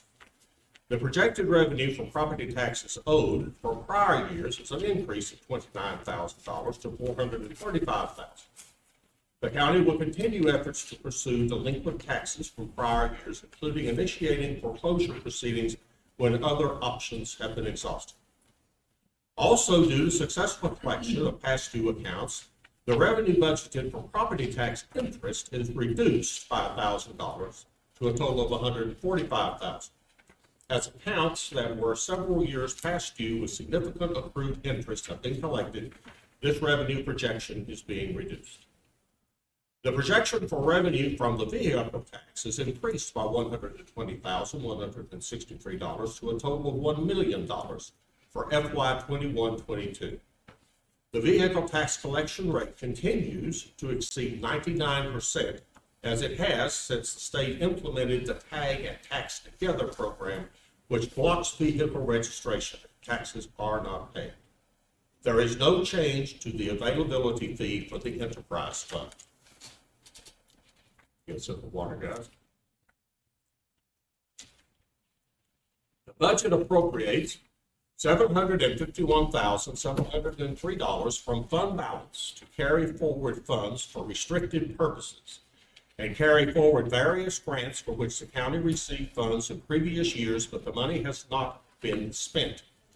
In all of these cases, the uses of fund balance is to cover expenses projected for FY 21-22, for which restricted revenues were received in previous years. The budget appropriates no money from the amount of fund balance that is unrestricted and available for appropriations. Expenditure highlights. The proposed budget continues to seek maximum cost effectiveness on non-essential items. It provides realistic fundings for items such as utilities, fuels, supplies, essential travel, and training. In addition to adequate funding, the current level of services being provided by county departments, the proposed budget allocates funding for essential construction and equipment needs. Finally, the budget will set aside $85,000 for contingency to cover any unanticipated expenses that arise during the fiscal year. Public school funding. The proposed budget reflects no increase from last year for the appropriations of Madison County Public Schools or ABTech. Capital projects and purchases. The budget allocates $339,198 for building renovations and vehicle purchases. This includes $66,198 for the purchase of 2 patrol cars for the sheriff's office, a vehicle for each, the animal control and the maintenance department, totaling $90,000, and $32,000 for routine facilities maintenance of county property, and $150,000 for capital outlay. Other expenses highlighted. $85,000 is set aside to prepare for the 2028 property tax reevaluation. The county is required to save for the 8 years reevaluation in order to have the money on hand to pay for it when it begins. It is anticipated that budgeting $85,000 to $100,000 each year toward this fund between now and 2027 will adequately fund that year's reevaluation. The budget continues $100,000 for grant matching related to economic development and education. $30,000 is provided for the second year of the Madison County Drug Treatment Court. The service is provided through a contract with the nonprofit Restorative Justice Center and is funded equally by Madison, Yancey, and Mitchell counties. There is no change in the compensation for members of the Board of Commissioners. The continuation of the contract for emergency medical service contains no cost increase. The Board of Commissioners unanimously approved the acceptance of the American Rescue Plan Act. And as a result of good management practices during 20 and 21 and a sound budget for 21-22, none of these federal funds are needed to balance the budget. Therefore, these funds could be available for economic development, water, sewer, and broadband beginning with the 21-22 fiscal year. These funds are not reflected in this budget as presented as required by statute. Nonprofit appropriations, $1,000 for each community club, totaling 8 clubs. $2,400 to cover expenses for association meetings for Madison County community organizations held at the Cooperative Extension. $850 for Special Olympics, $2,000 for Western North Carolina communities, $15,000 for the Madison County Arts Council, $10,000 for the Madison County Fairgrounds, $25,000 for My Sister's Place, $10,000 for Pisgah Legal Services, and $10,000 for the Community Housing Coalition. This budget for fiscal year 21-22 is straightforward and balanced. Respectfully, Norris Gentry, Interim County Manager, Commissioner. This will be posted along with the other information, and it's available to the public, should be available by tomorrow morning. All right, gentlemen. Thank you for your details, Norm. Thank you. This is a product of the staff, yes, the gang on Elizabeth Lane. Very proud of my staff, and this is a staff product, guys. We all do this together. All right, I handed you out at our last meeting the next list of pages, okay? Unfortunately, most of those are still in existence. We've had a few that have come off. We're closing the fiscal year, and that's where we are on this. We can discuss it a little bit if we want to. As we redo that next year, we're obviously got lingering issues there. Some of those are straightforward, people who have not paid, and they will go into the debt due department. At this point, I don't see many of those being paid other than the school system of the county will obviously pay what those are due back. Carrie, if we've not gotten any other. Excuse me, I'm sorry. Yeah, okay. I didn't think that. So again, that's an update, gentlemen. She's not going to be going away, and as we know, it's not an easy thing. Any comments or observations on that? I brought it back again just so we all are up to speed on it. I guess my only comment regarding the outstanding disposal fees and how that equates to the issue of nonprofits in the county and what the intentions of this board are in addressing either the payment of those or the collection of them.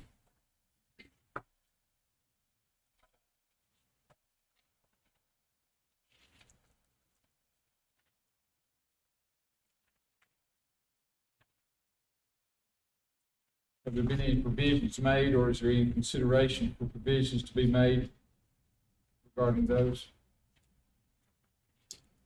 Donnie, if you would like to elaborate on again where we are with that. Well, I mean, where you are right now, you're going to address the future collection of those in the revision of your solid waste ordinance. Now, where you are with the collection up until the time that that ordinance is amended is you have certain means available to you to collect indebtedness. And it's in your discretion on how you wish to proceed to attempt to collect that. So that is an open issue for you to discuss.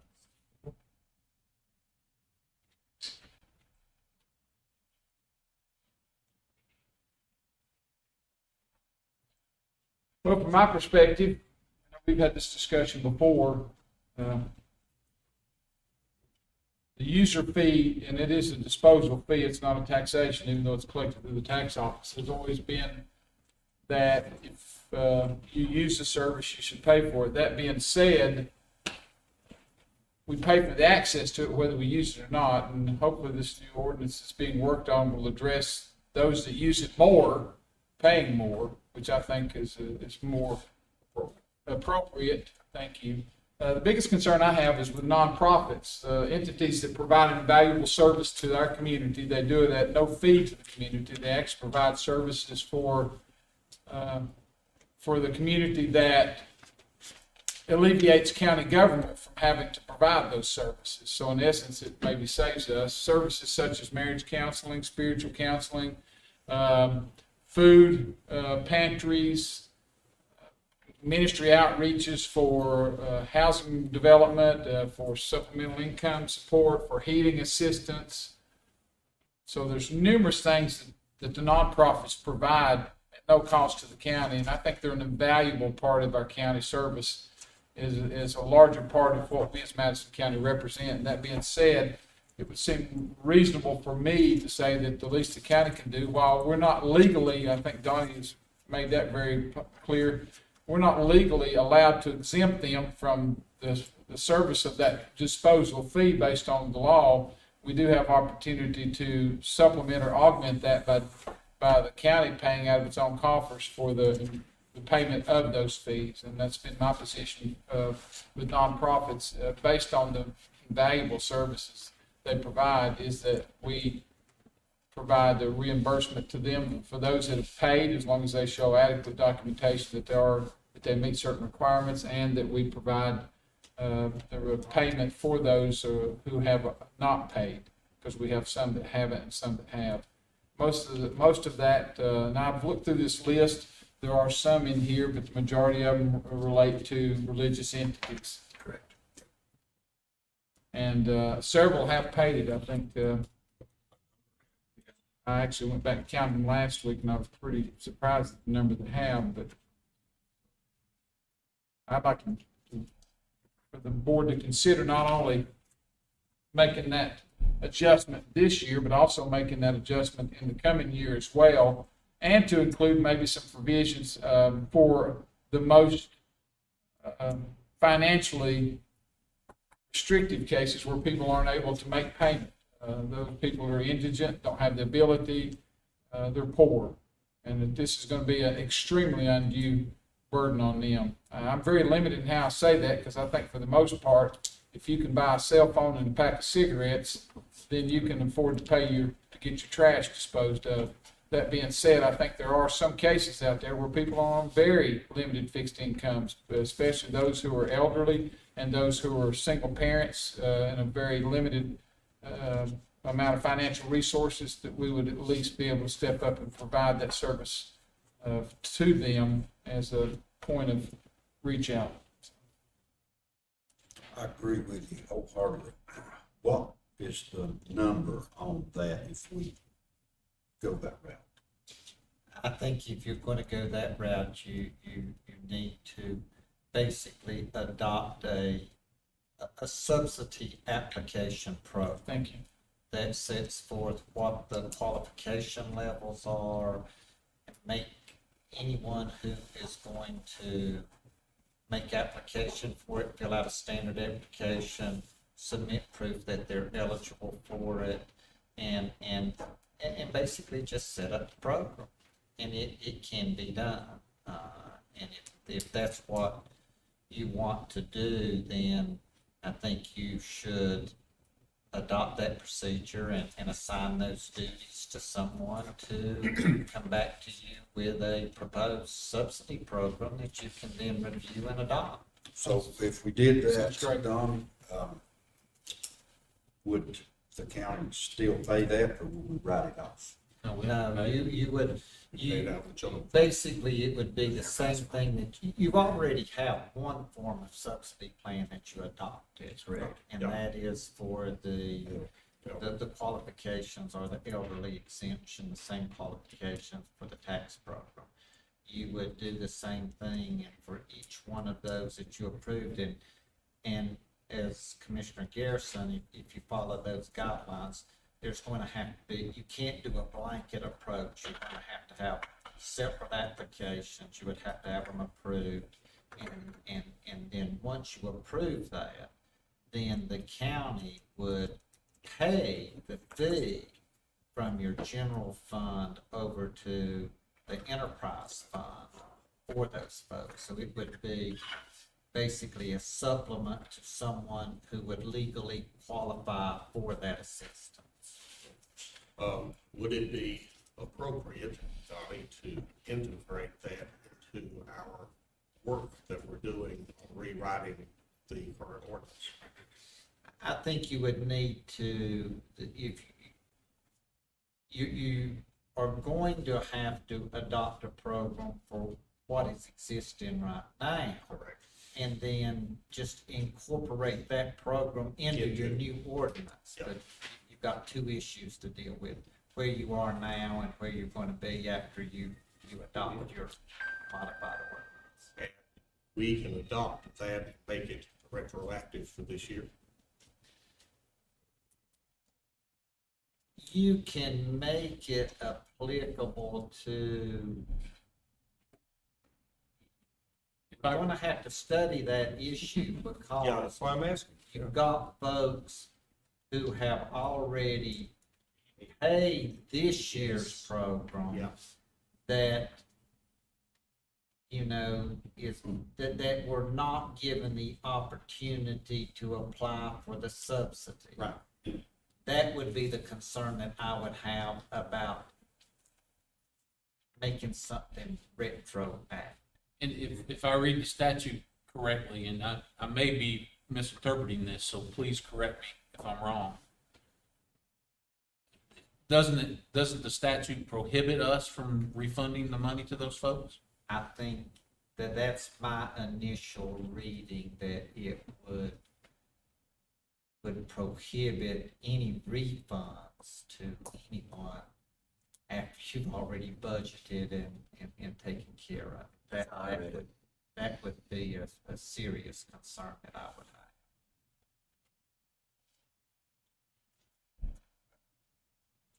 have. I think it would be a good idea to make a determination as to what is outstanding right now. You've given an opportunity for all of those folks to appeal that assessment. Recall, we had those hearings back and we went through the process of February of allowing an appeal process to anyone who thought that they were improperly charged those folks, those fees. And some folks qualified for that, and you gave those folks an opportunity. I think we may have some serious issues about implementing a subsidy program that would be available retroactively. I don't mind looking into that. I mean, my initial concern And I is. concur. All right, well, let's do this because we know where we are for this year, but it seems as if we've come to an understanding how to look forward. Donnie, if you will do the homework, we'll put this on the main agenda for July. That's where we are. And my only concern is I'd like to see us move forward, because this issue was brought up in January, actually January before I was commissioner in It was. December.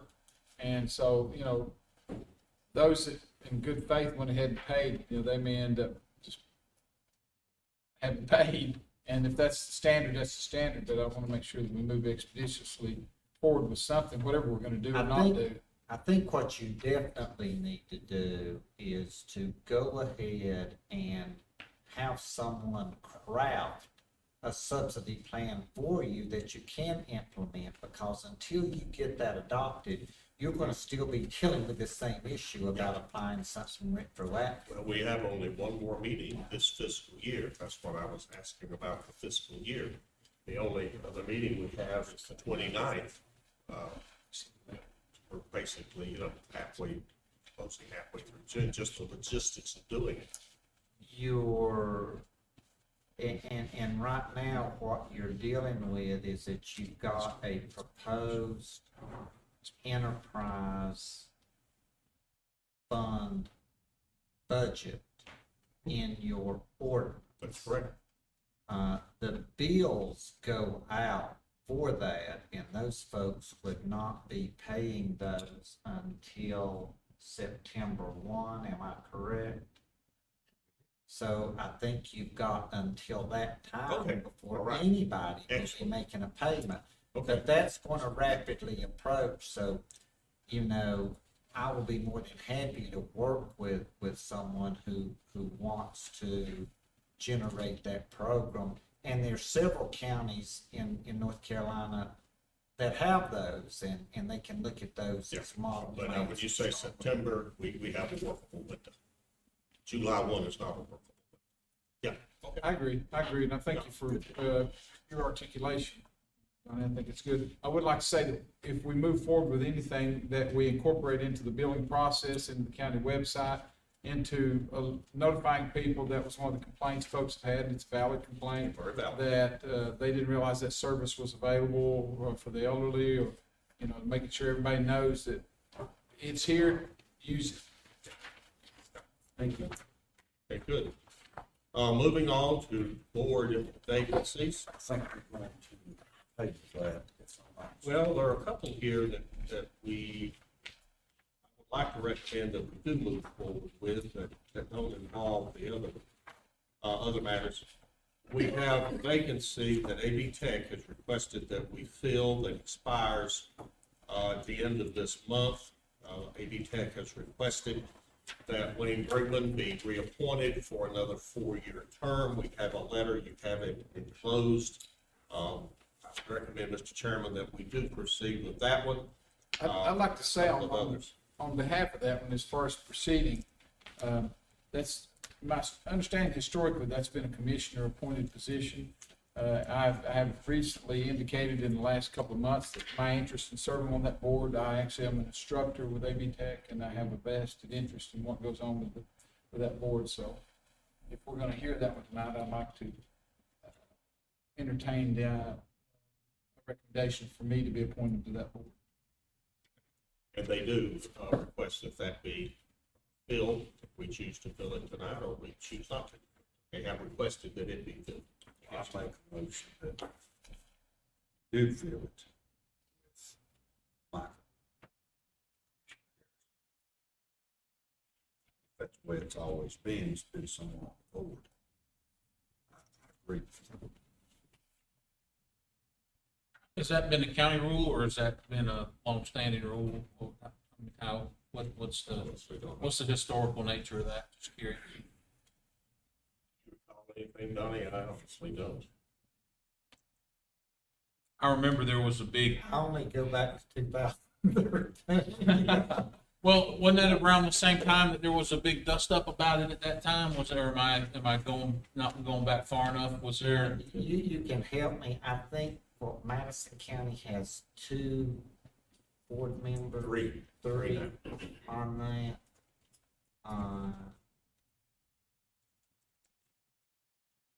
And to my knowledge, this board has the discretion to appoint whoever you want to from a legal perspective.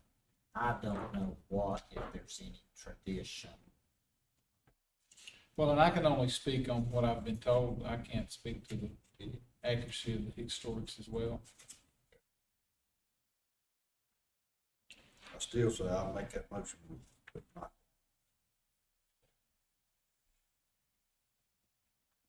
I'm fine with that. Got a second? Discussion? All in favor? All right. We have a couple of others. We have a vacancy on the Economic Development Board. And we do have, if you look at the lower area, we have 3 individuals there who have submitted applications duly. If there is not a problem, I would like to recommend April Riddle for that vacant position on the Economic Development Board. I'll second that.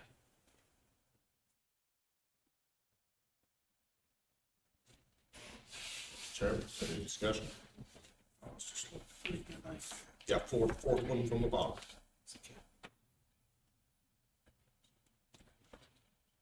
Okay, I call the vote.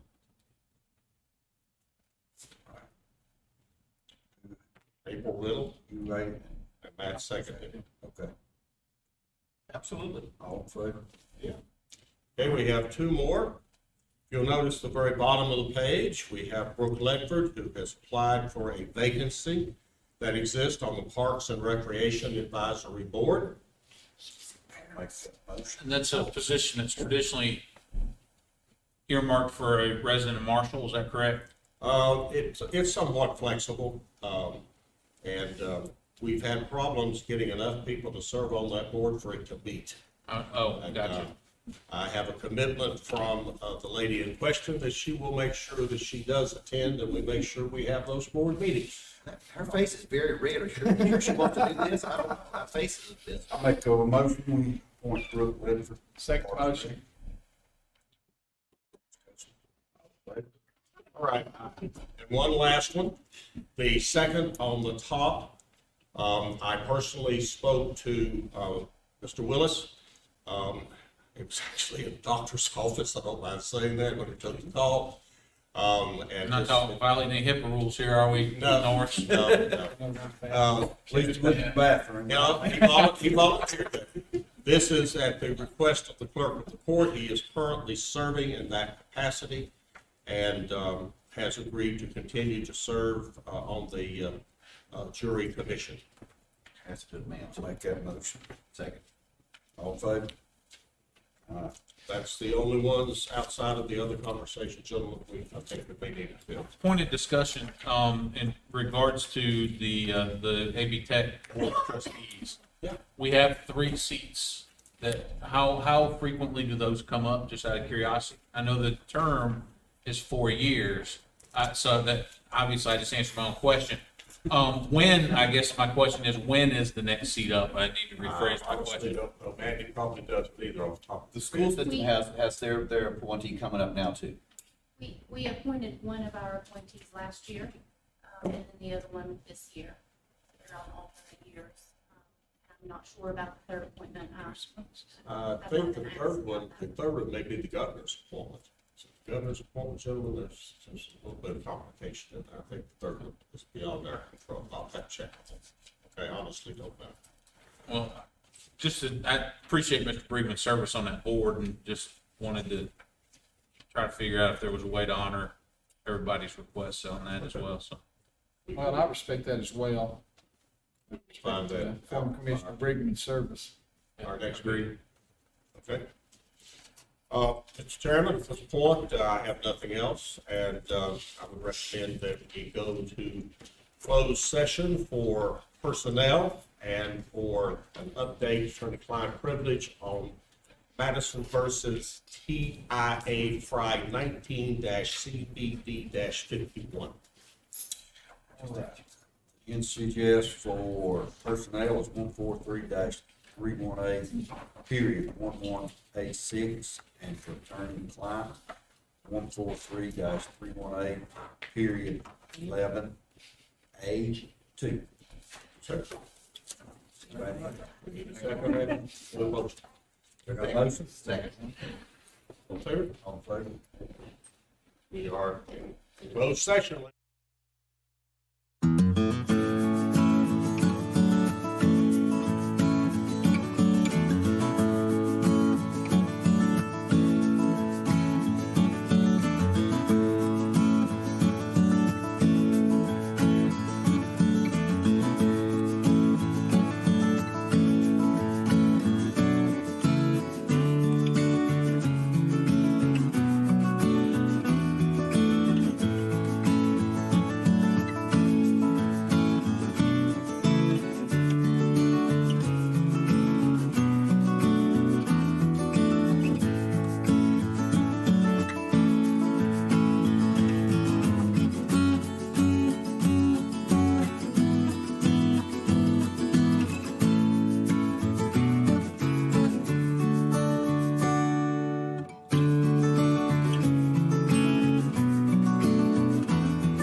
open session.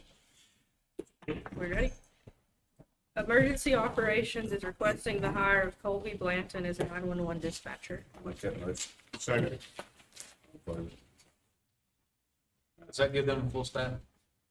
No, it's still down one. Solid Waste is requesting the hire of Donald Allison as part-time center attendant. Make that motion. Second. All in favor? Solid Waste is requesting the hire of John Ray, Grady Justice, and Ray Anders as substitute center attendants. I move. I'll second that. Favor? Mr. Chairman, being no other business to come before this meeting, I move that we adjourn. Second. Favor?